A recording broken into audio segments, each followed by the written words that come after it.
Theresa May's claim that she will be strengthened in the Brexit talks by a general election victory has been dismissed as nonsense by the European Parliament's Brexit coordinator, who has condemned the Prime Minister as a political opportunist.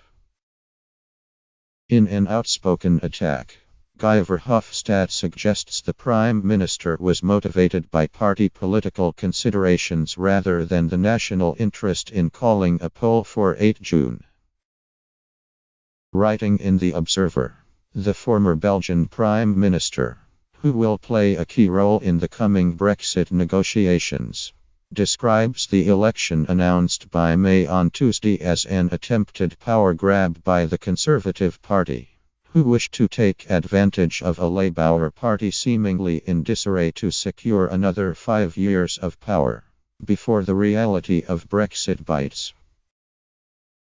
Verhofstadt further claims that putting more Tory MPs in the House of Commons will do nothing to bolster the British Prime Minister when it comes to the talks in Brussels. The latest polls have the Tories about 20% ahead of Jeremy Corbyn's Labour Party. The theory espoused by some, that Theresa May is calling a general election on Brexit in order to secure a better deal with the EU, is nonsensical, he says. We can only conclude that many British politicians and the media still don't fathom how Article 50 will work in practice. Will the election of more Tory MPs give Theresa May a greater chance of securing a better Brexit deal? For those sitting around the table in Brussels, this is an irrelevance. Justifying her surprise decision to call a general election, May told the Commons last Wednesday that every vote for the Conservatives would make me stronger when I negotiate for Britain with the European Union. She claimed that she needed protection from the Labour Party, who had threatened to vote down a future deal, the Liberal Democrats, who wished to grind business to a halt, and the House of Lords, which has an anti-Brexit majority. However, it has been suggested that rather than seeking to bolster herself against opponents of Brexit by gaining a larger majority, May is actually hoping to diminish the power of the hardline Brexiters in her own party, who would rather the UK crash out of the EU without a deal than see her come to a compromise.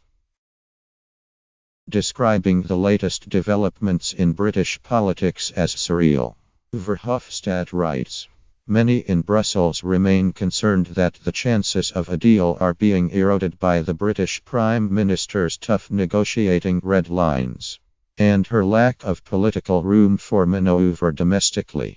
Yet there is no guarantee that a sprinkling of additional Conservative MPs on the backbenches of the House of Commons will provide this." He adds, as with the Brexit referendum, which many European leaders saw as a Tory catfight that got out of control, I have little doubt many on the continent see this election as once again motivated by the internal machinations of the Tory party. With reference to a TV clip of a dismayed British voter being told of another election in the UK, which went viral on the internet last week, he writes, "The BBC video of Brenda from Bristol, so openly decrying another political campaign, was viewed far beyond the white cliffs of Dover. Indeed, it appears this election is being driven by the political opportunism of the party in government, rather than by the people they represent." Verhofstadt strikes a pessimistic note about the Brexit talks, which will now take place after the UK's general election in June. He warns that, as it stands, unless the UK government requests transitional arrangements to the contrary, and these requests are agreed by all EU countries, UK citizens will have no more of a right to holiday, travel and study in EU countries than tourists from Moscow or students from Mumbai. He also lambasts David Davis's department for exiting the European Union for claiming that the two EU agencies currently based in London minus the European Banking Authority and the European Medicines Agency minus might stay in the UK after Brexit. The department made the claim after this newspaper revealed that the selection criteria for the coming contest between member states seeking to gain the agencies are to be published at the end of this month. Verhofstadt writes, as the Observer has reported, leaving the European Union means the EU agencies based in the United Kingdom will be relocated. I expect this will be approved by EU leaders as soon as June, if not before.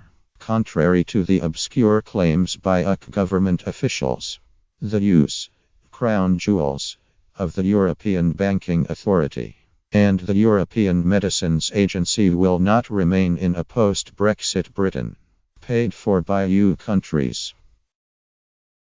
This is not, as the Daily Express has already decried, punishment. This is another logical consequence of Theresa May's Article 50 letter. This decision will not be up for negotiation.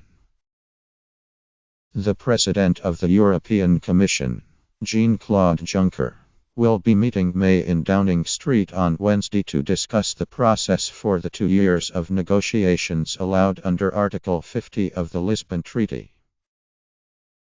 The EU will formalize its broad political goals for the negotiations at a summit next Saturday in Brussels. The more detailed European Commission directives for its chief negotiator, Michel Barnier, will be adopted at the end of May, after which the EU will be ready to start talks with citizens' rights, the UK's financial liabilities and the border in Ireland the priorities. Keir Starmer, the shadow Brexit minister, said. Guy Verhofstadt asks, what is the purpose of this general election? The answer is simple. The Prime Minister is attempting to crush all challenge to her hard Tory Brexit approach at home, and to negotiate by threat and demand abroad. As Guy Verhofstadt rightly points out, far from helping negotiations with the EU, the Prime Minister's stance is eroding the chances of achieving the best deal for Britain.